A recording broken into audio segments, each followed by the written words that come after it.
राउर मेला गजब के खेला, राउर मेला गजब के खेला, नहीं सब झमेला ए भोला, नहीं सब झमेला ए भोला। आइलो अधिकार राउर लइका, आइलो अधिकार राउर लइका, सब गौवा कहेला ए भोला, सब गौवा कहेला ए भोला।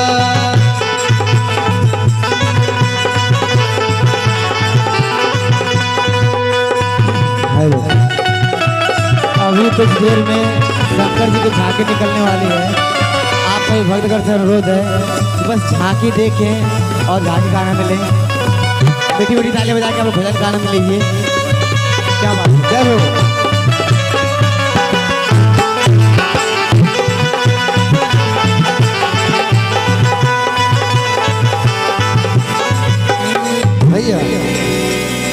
रउआ त भांग खाई धुइया रमाई,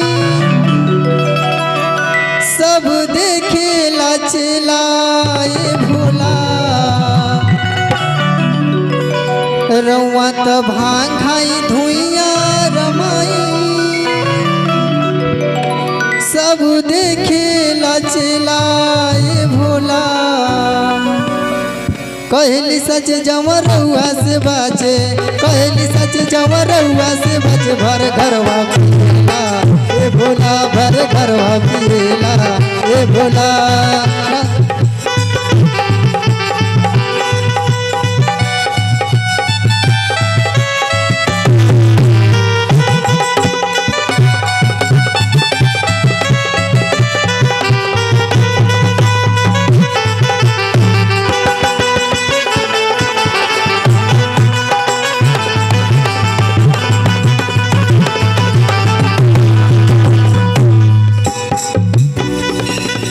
राउर मेला गजब के खेला, राउर मेला गजब के खेला, नहीं सब झमेला ए भोला, नहीं सब झमेला ए भोला।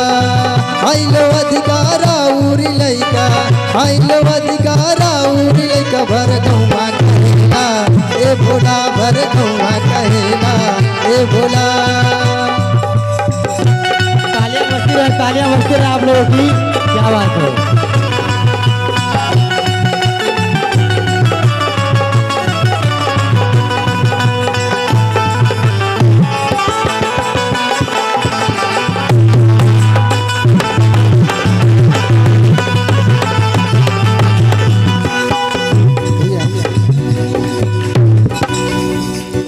भांग के रंग में होके उमंग में, सब देखे लचलाए भोला। भैया भांग के रंग में होके उमंग में, सब देखे लचलाए भोला। मुरवा न माने मुसवा पफाने, मुरवा न माने मुसवा पफाने, देखी जुआ डरेला ए भोला, देखी जुआ डरेला ए भोला। राउर मेला गजब के खेला, राउर मेला गजब के खेला, नहीं सब झमेला ए भोला, नहीं सब झमेला ए भोला, नहीं सब झमेला ए भोला, नहीं सब झमेला।